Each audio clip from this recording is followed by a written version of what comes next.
Hello, everyone, and welcome to a new Fandom of One. Yeah, maybe you didn't think there was going to be a new Fandom of One, but there is. It took me a while to edit it and, put it together. Well, it didn't take me as long, actually. I've been procrastinating. I haven't been as productive in quarantine as I hoped. Not with my personal projects and not with my own job. Because I got a job. I don't know if I told you this last time I recorded. I got a job and it's good. I am a social media manager, have to come up with content. Honestly, it's been a struggle because it's this thing where you have to constantly come up with new content for a social media channel that's not your own, where numbers matter, where you can just be like, I don't care you didn't like that tweet, I like that tweet. No. People are watching, and you're being, if not judged, you're being measured, and you're being paid, so you have to care about those measurements, about those metrics. So that's fun. Oh, and honestly, it is fun to come up with content and ideas and all of that. Like, it is also stressing because, like, as a joke writer, as a comedian, and as a creative person, I am the kind of creative person that sometimes writes a joke and goes like, maybe this will be the last joke I'll ever write.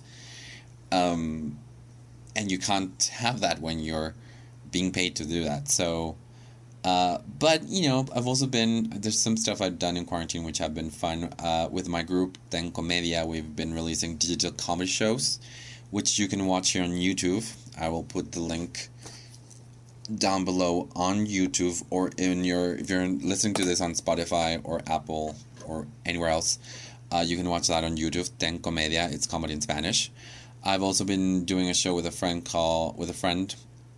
I've also been doing a show with a friend called La Semanal, which you can also watch on YouTube, and we just released the podcast version on Spotify, and we submitted it to Apple and Stitcher, so that should come up there eventually. What else? What's I doing? My other podcast, Fantastic, was also kind of like on pause for a while because that thing happened where you like miss one of the weeks you say you're gonna release a podcast, and then you kind of like say, well, I'll release it next week, and then the next week happens and you don't release it. So yeah, that happened with my podcasts, as you can tell from this one. But now my new I think I was like asking way too much of myself with this, like with all of the personal podcasts. So basically now, Fantastic will still be a weekly deal. Like right now, I may move it to a once every 2 weeks, but that's supposed to be a shorter podcast and easier to just deal with. So starting today, even though today is not a Wednesday, but next Wednesday will be a new. So when's that? June 10th. Will be a new Fantastic. That's in Spanish. We talk about fanfic. We have people listening in from Brazil, which is exciting. Fandom of One will be released every 2 weeks, in which I will either interview a friend or just do a review of something, of a movie, or of a series, or of something. Honestly, in this episode, probably I won't talk too much about anything because I want to get to the interview part of this. And then for my other podcast, Este Podcast Salvará al Mundo, This Podcast Will Save the World, will also go every 2 weeks. So it'll be like 1 week Fandom of One week This Podcast Will Save the World. Next podcast, next episode of that will be with my friend Adriana Chavez from here in Mexico. And that podcast is also in Spanish. And I'm not going to tell you what's the brand that I'm working social media managing for because you're not supposed to know that. But let's just say that it has to do with sports. And I wish that following so many buff guys online helped me more with that. It doesn't really. It kind of does. I think it does. Or maybe that's just my excuse to be watching more buff guys on Instagram. And on TikTok. I'm on TikTok, by the way. I tried to use my cat to be famous on TikTok. It's not working. My cat's not really that... it's not raking in the views. But it's also important that I look at TikTok to come up with ideas because I have to come up with TikToks for my job. What a strange job it is to be a social media manager. Anywho, today I'm interviewing my friend Ritik Batnagar, who is a friend from Singapore living in Mexico. I met him through stand-up comedy. And just before quarantine started, we were about to have a show together. We had shows together, and if you see like in my YouTube channel, the shows in English that I have recorded, well, the clips in English I've recorded, he was usually either in the audience or close by, having, preparing for his part on stage. He's really funny. He's fun to talk to, and I miss him. Looking at him on a screen is not as good as the real thing, but hey, I think you'll enjoy it. He's fun to talk to and fun to listen to, and he's, again, funny. So, by the way, I also want to thank a lot. I recently my birthday was on June 5th, and, quarantine or whatever, so we're like, oh no, my birthday's gonna kind of suck. But some friends who have been, quarantining, and, June was pretty much the month in which here in Mexico City we're like, you can start, going back outside. You have to be super careful. So we had a very, very, very small party, just my friends, some friends who live in the same building. So it was a 5-person affair. It was delicious. It was amazing, and they made my birthday super special. And every other friend who sent me a message or a voice message or anything, they also made for a very, very, very, very special birthday. And so yeah, even though I had a middle of the quarantine birthday, it was a special thing because a lot of people took the time to, show appreciation. So thank you for that to everyone who did that. And, I hope... Oh, God. I should have saved the cheesy part for another part. Anywho, what else before... Okay, so before we start the interview, I'm on Patreon. Thank you to Sara, by the way, for being my first Patreon. I'm on Coffee. Again, links, show notes. I'm on social media, Twitter and Instagram, Mintonaro. And Facebook, I'm Martin Leon Stand Up, and also Mintonaro. If you want to see, that's like a weird page where I like write blog type things, and I think that's kind of it, guys. I hope you enjoy the interview. We basically just catch up, and you're here to listen to us. I think Ritik is a very interesting person to listen to, so I hope you enjoy this episode. And if you want me to talk about anything else as far as series or movies are concerned, please leave me a message here or in my social media, anywhere. Have a fantastic week, and I hope you enjoy this episode of Fandom of One.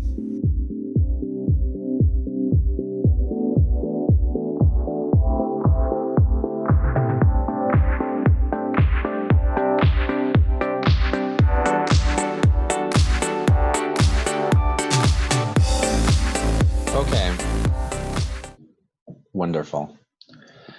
So anyway, hi, and thank you so much for being here in my podcast. Thank you for having me. It's a pleasure. Whoever is listening, Martin is one of the funniest guys I've ever met. So please come to all his shows and watch him and laugh, because he was not going to disappoint you, for sure. Me, Mom, people do like me. People think I'm funny. Right out the gate. Right out the gate. Like my one listener. No, thank you so much. And if I have you here, I mean, this is my podcast, by the way, Fandom of One, which I might retitle to Fandom of Two if I keep on doing interviews. But this is also my excuse to interview my friends, especially my interesting friends. But since none of them were available, I got you. No, I'm kidding. So everyone, this is Ritik. What's your last name? Ritik? Bhatnagar. It's funny enough, it's actually quite a common name in India, but I mean, even we don't, like, we're just like, yeah, we're not going to pronounce that.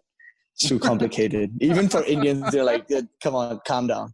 It's like, no, we don't need that. Okay. But so, I mean, this is something interesting. Well, there's a lot of things that are interesting about you. But you have traveled the world. So why don't you tell us your biography? A condensed version. We don't need we don't need a play-by-play. But how did you end up in Mexico? Okay, yeah. So I was born in Delhi, and when I was 7, my dad got a promotion, and I moved to Singapore, where I stayed for 18 years. And after a while, once I finished college and started working, I felt like I wanted a change, and I was in love, and I felt like this might be a good time. I had some savings to just explore, so I bought a one-way ticket, no return. Also, because I couldn't afford a return ticket, so I bought a one-way ticket, flew through China, and then LA, and then Mexico City. Almost missed my flight from LA to Mexico City because I didn't have a US visa. And then I've been here in Mexico for the past almost 5 years now. Yes. Yeah. Yeah. So you say first question, because did you live in the same place in Singapore the whole time, or did you move around in Singapore? I mean, Singapore is like it's like half the size of Mexico City. So everything can be accessed in Singapore in maximum like 45 minutes to an hour. Oh, okay. So, I mean, it's not like we moved around a lot either, but like we probably changed houses twice. Okay. But they're all very nearby. And because Singapore is relatively tiny, it's very dense. And also a lot of things are very well organized. I mean, I think everybody at this point would have heard of Singapore, I would hope. And the sort of standards, or like it's very clean or whatever. It's very well organized. So all the houses are generally very close to like hospitals and schools. So it's easy to settle. You don't have to move around that much. Yeah. So, because yeah. Due to my dad's work, I also moved when I was younger, but I moved like so many times. It's like I was moving from, like I started I was born here in Mexico City, but then when I was 4 months old, we moved to Torreon, which is north of the country, and then we moved to Monclova, which is close to that, but still. And then Guadalajara, where I moved around too, and then it was the whole thing. So you were in love. And that's what, please tell us that. I love a good love story. So it's actually quite complicated and funny and stupid. So great for your podcast. Yes. No, this is so fantastic for you, because once you're famous, people will probably hear this podcast and be like, "Ooh, let's listen to the love story." Back when it wasn't back when you hadn't made the sound bit, which is 30 seconds long, which you say the thing you say to Conan and Jimmy Fallon, and this is more organic. Yeah, of course, because that's where I'm headed. Of course. Or in prison. I don't know. Yeah. Maybe I get famous in prison. You don't know that. You're quite cute. You'll be popular. Oh my God. I love it. Well, we met each other in university. At that point of time, I had a policy where I only dated exchange girls. Yeah, girls. They called Don't me say kids.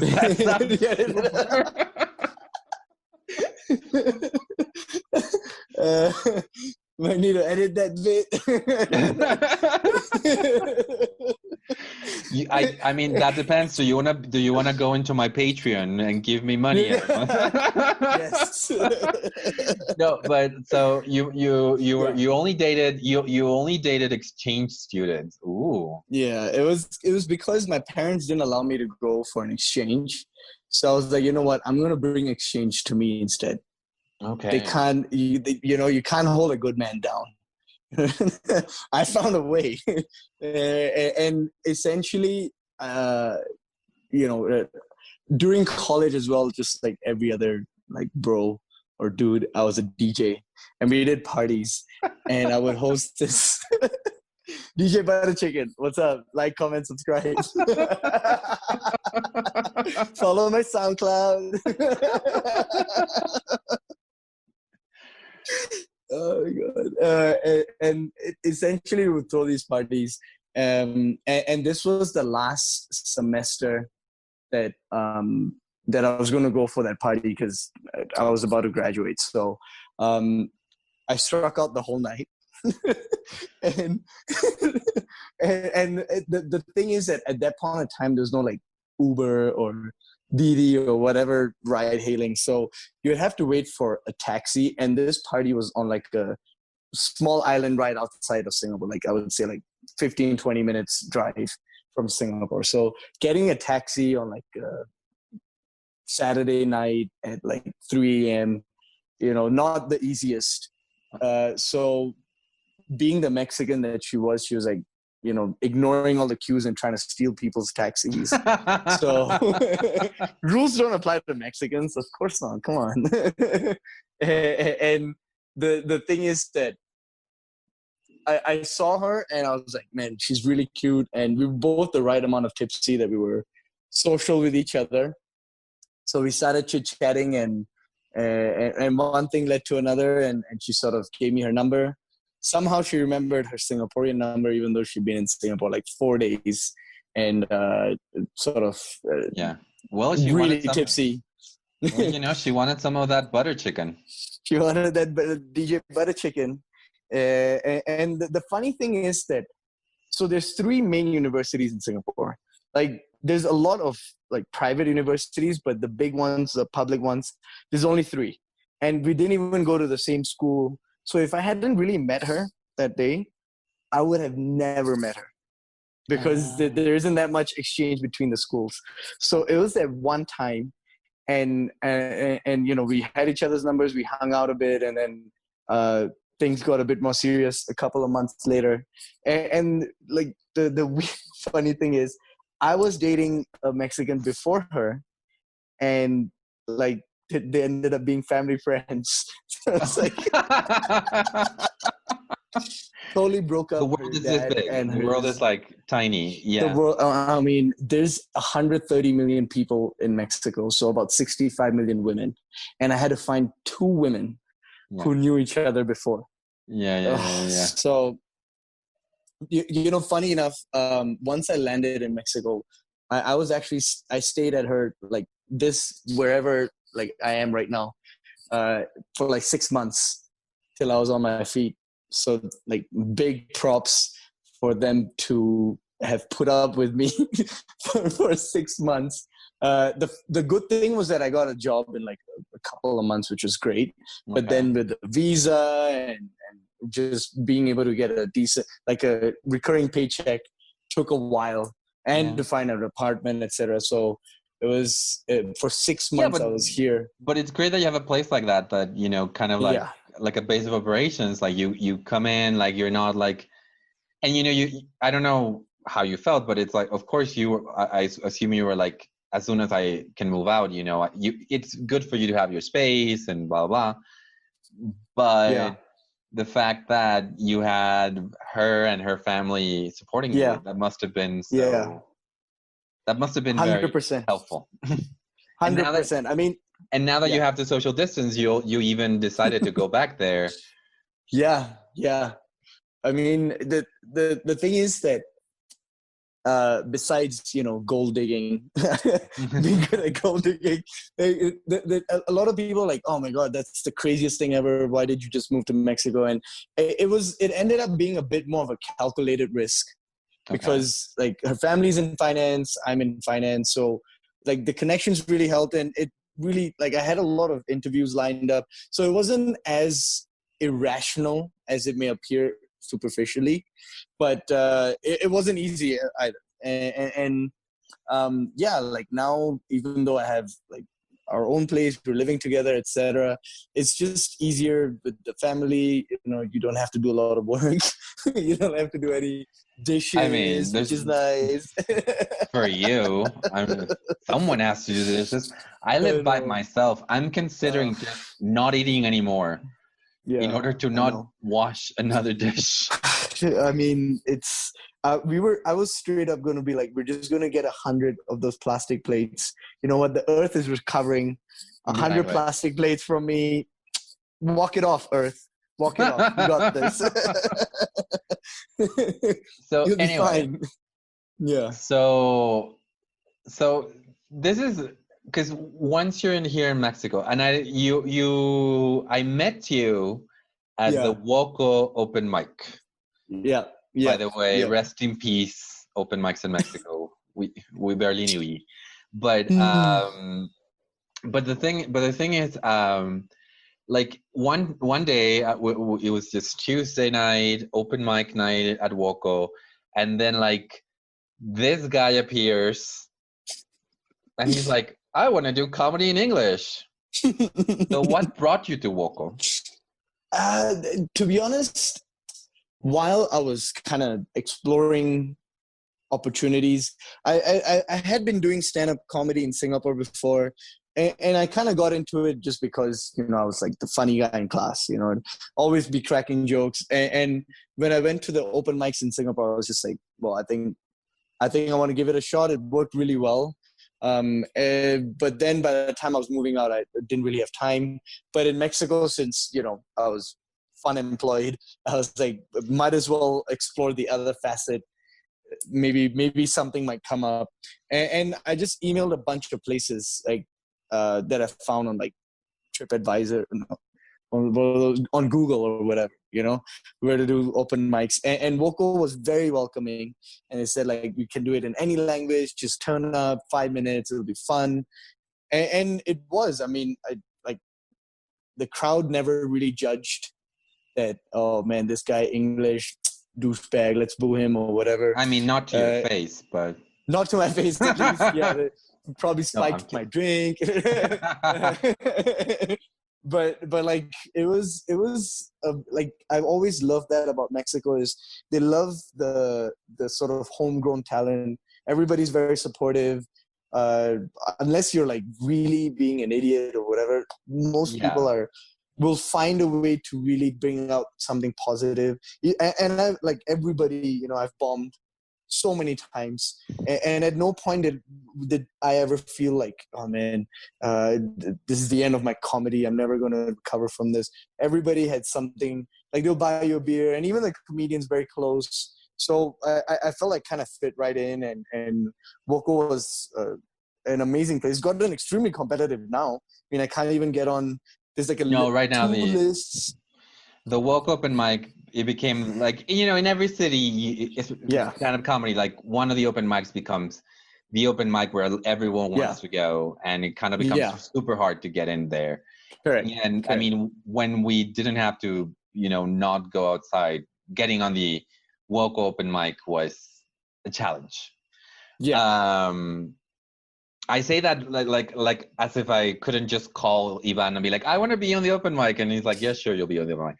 But like, so for people that don't know, like here in Mexico City, we have Woco Comedy Club, which is like Woco Tavern, and it was like, it was technically like the third official stand-up comedy mic we had in the stand-up comedy scene here in Mexico, but it was really the first place that like put its full support behind stand-up comedy. And now, they're such like a pillar of the stand-up comedy scene here in Mexico. And okay, so that's how I met you. But I do have like, because I had heard that you'd done stand-up before, like in Singapore. Yeah. Yeah. And you say like you were, people like, so you were the kind of guy that got told by your friends, you're funny, you should try it. Yeah. Yeah. I mean, it was, I didn't even, okay. So when we were in high school, Russell Peters had just exploded. He was the first like internet comedian. And if he was big on this side of the world, he was a god in Asia. Like everybody knew him. And that's when you'd be like, oh my God, that's a profession. You can actually do that and get paid money and be famous, blah, blah.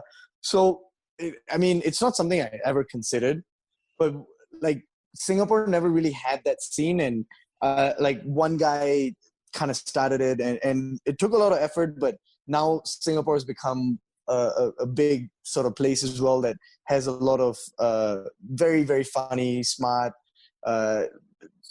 famous people as well. But back when it first started, it was just a bunch of people who were like, hey, let's just put a bunch of names in a hat. Okay, you go, you do 5 minutes, Okay. So it was just that. And we went ahead. I turned up for I was like, oh, this looks like fun. So I just did it. And I think I got really lucky because the first time I ever did stand-up comedy, it went really well. Okay. So What the do you talk about?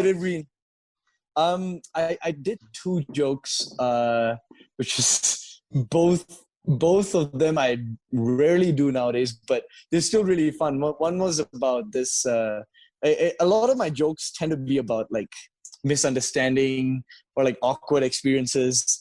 And this was probably one of the funniest experiences I had at that point of time, where somebody sort of misspelled abuya.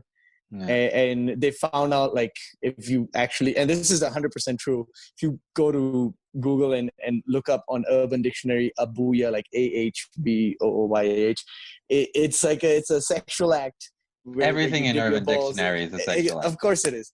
Of course. And it was a very intense sexual act. It wasn't just like, oh, you give somebody a peck on the cheek or something. It was very intense.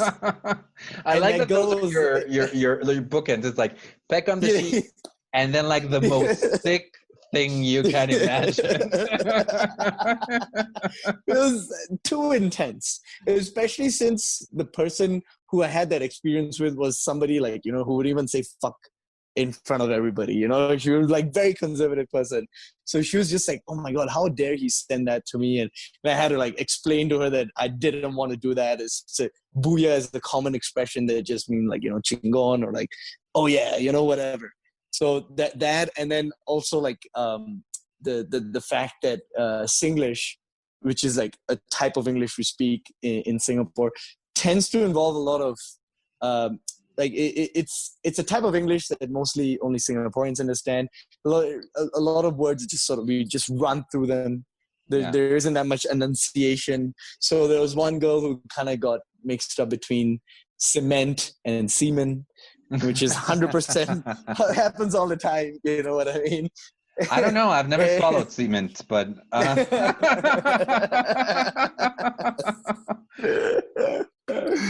yeah, no, I have heard the cement semen joke. I have heard that, but I think that's like you say, your comedy is about a lot of misunderstandings and like, and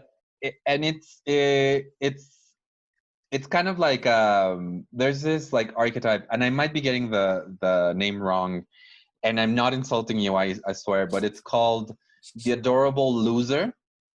So it's kind of like Joey from Friends. It's this person who kind of who gets into bad situations through no fault of their own, because but in the end they come out one of the two. Either they come out on top, or the embarrassment isn't as bad because it's like, well, I'm sorry. You're like, oh, yeah, like a John Ralphio from Parks and Rec type situation. Exactly. No, you nailed it. And like, how do I say?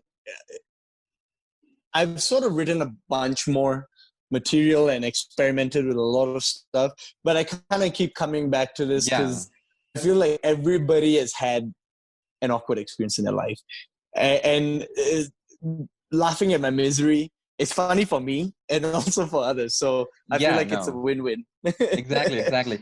No, and it's funny how you've done it. Even if you do comedy English in Mexico, you've done things about misunderstandings in Spanish here in Mexico, like how we say because literally like pues sí, but we say pussy, which sounds like pussy. And then we have, and then how your girlfriend talks fresa, which I do too in Spanish. So it's o sea, but it's not o sea, it's osa. Sa, Yeah, and yeah, that sounds like yeah, female bear. And so yeah.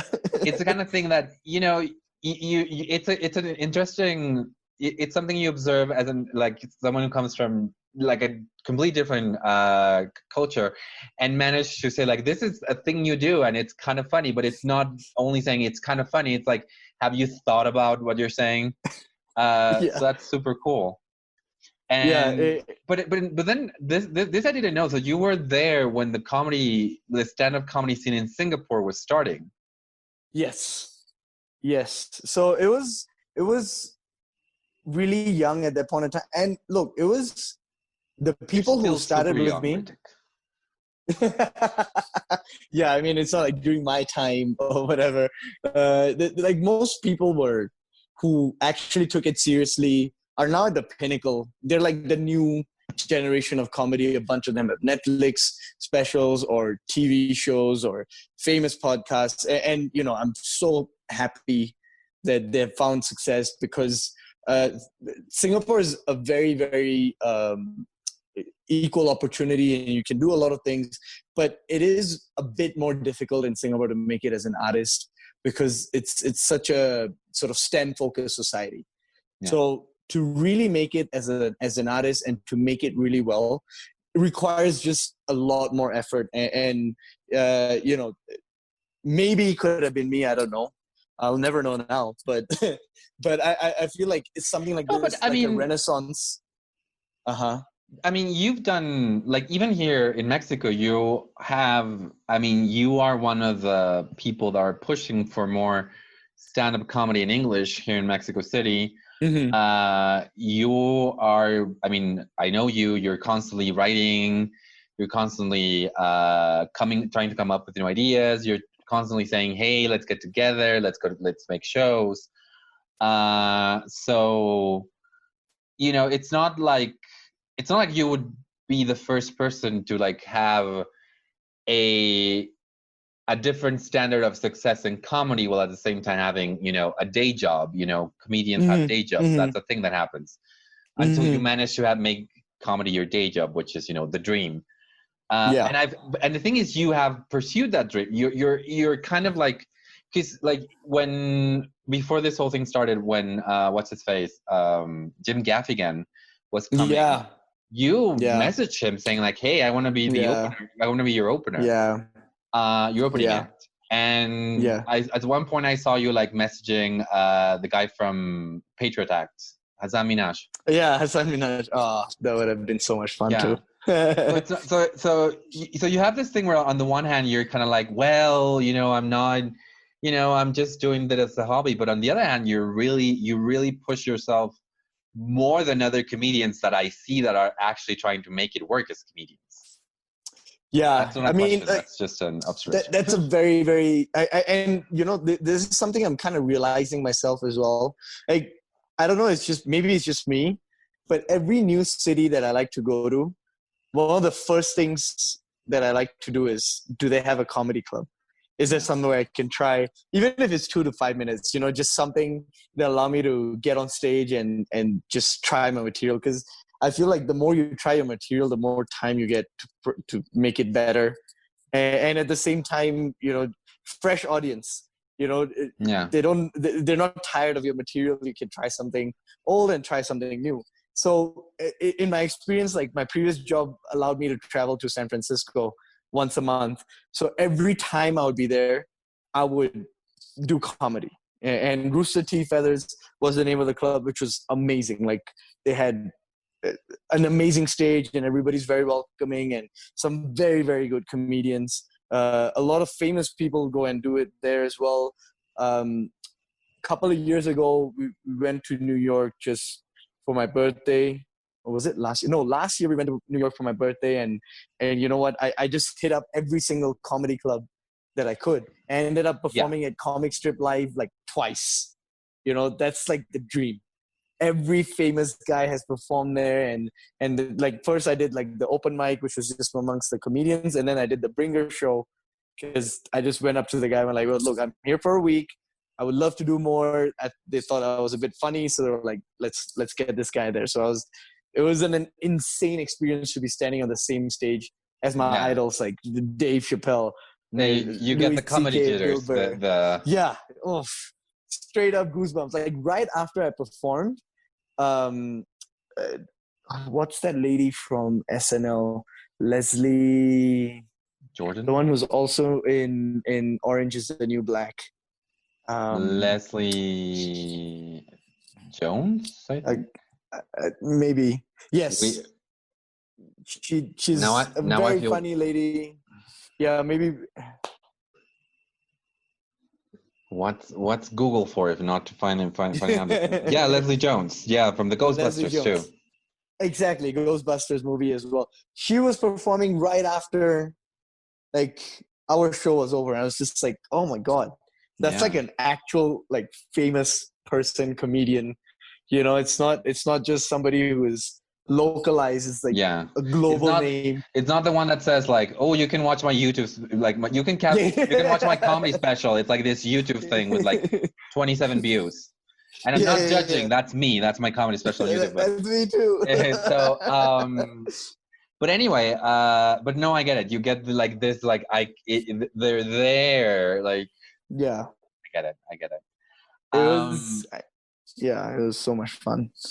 And this is something I feel like it's super cool about Mexico as well. What is happening and to whoever is listening, please tune in. Even in Mexico, with all this shutdown and quarantines, there's still a lot of people organizing comedy shows. Yes. Be it just in English or international comedy shows too. Like Martin and I took part in one that was held by a bunch of comedians in Portland last week, which was insane. Called something clean, hands clean. I forget what it was. Yeah. I will put the links in the show notes. But Pinche Gringo Bar, which was like the main place for English comedy, is also trying to keep that thing alive, which is, you know, I mean, it's great that they're not just being like, okay, the important thing is just the kitchen, but rather all of the art and the shows they were doing. And yeah, I mean, before, because this is probably going to be longer than I expected, but it's fine. No, it's fine. You're just fun to talk to, Ritik. Aww, and I don't have a producer telling me you have to stop. I'm my own producer. I can make this 2 hours long if I want. No, but so the other question. So now people know you, and before we finish, like, do you want to share your social media? Oh yeah, you can get me on Instagram _ Ritikculous, Ritik like my name, and Culous like ridiculous. Yeah. What's up? I mean, I have like a YouTube channel, but it's mostly a haphazard collection of all the comedy shows that I've done. You just say you have to. You have to sell it. Like when people ask me, "Do you have a YouTube?" I'm like, "Yeah, I do have a YouTube." Do you upload things? Well, I'm working on some things for like. It's fine. I'm working as far as like several people are concerned. I am working on my Netflix special as we speak. There we go. Yeah. Which, you know, me too. Technically, if you're writing comedy, you are. But anyway, so tell me, Ritik. First of all, I was going to say that I think you should. Do you have a Twitter account? Because I think you would be good at Twitter. I don't know. I would be getting into too many fights. That's why I stopped Facebook as well. Yeah, no, I did this thing where, like, on my phone, I deleted the Twitter app, and I have an app that I can post to Twitter on, but I cannot sit Twitter until I get to my computer, and then I fight with people. But anyway, so what are you watching during this time to keep you? What's keeping Ritik entertained besides not washing dishes? It's been like there are a few things we're binging, but I like the latest season of Better Call Saul was insane, and my girlfriend hasn't seen Better Call Saul yet, so we're sort of restarting that again. Great show. I mean, a lot of comedians are dropping their specials as well. I mean, Louis CK's latest special for me was just fucking amazing. That's another whole debate, but for me, he was the one. Sam Morrill, another amazing comedian, especially if you like. And his special is on YouTube, and it's YouTube better than so many others. I mean, the majority of the Netflix specials you see these days. Nothing against Netflix. I think supporting new comedians is amazing. Sam Morrill is a very dark humor, can be a bit caustic. So I get that maybe Netflix might have been like, whatever, but he killed it.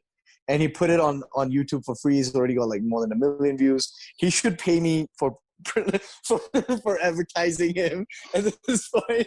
But I love his comedy. I got to see him as well when a while back in that same sort of New York trip that we went to. He's even funnier live. Just those things. What else am I actually am playing a lot of Xbox. So if there's any gamers listening, this game, amazing. And it's Ori, a sequel, right? Yeah, it's a sequel. Oh my God. I'm a gamer. Life changer. Life changer. If you like, it's, I don't know if they're giving it for free on Xbox Game Pass or whatever, but totally worth the 700 pesos. Best game I've played in years. What else am I watching? To be honest. Yeah, please. No, like, to be honest, I feel like a lot of people who had become like a bunch of YouTube creators that I was a big fan of growing up, and now they've sort of moved on from YouTube. They're back on YouTube. Like, I like Jamie Tater a lot. He's back on YouTube and posting, so love watching his content as well. The pretty much that. I mean, well, Ritik, thank you so much for this. It's great to have you as a guest on my podcast, and maybe later, once things open up and we can like go back to the bars and everything, we can have this, but yes, like in person, which will also. I am. That sounds like a lot of fun. I mean, this is great, but I also miss you a lot, and I hope. Me too. We can see each other, give each other a hug. Yes, please. Yes, please. So, and to reiterate, guys, Martin is insanely funny. And not only that, he's single.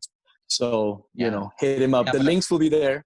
Links will be there. At my age, being single isn't really an invitation. It's a warning signal. Like one last thought. Any thought you want to end this interview on? An inspiring, a funny idea. I mean, to whoever is interested in comedy, don't let this quarantine be like a pause button or stop. I think there's so many avenues, and enterprising people always find a way. So as long as you just keep writing a bit, if something comes up, one amazing thing about this community that we have in Mexico City is that we meet each other and we just brainstorm ideas. Sometimes just a small idea could lead to something really funny. So I would say just keep going. It is an amazing feeling, even if it's on Zoom. So if you can do it on Zoom, you can do it in front of a real audience. So that's even better. Totally. Well, that's a fantastic place to end this on. So thank you so much, Ritik. And thank you for talk to you soon. All right. Bye-bye.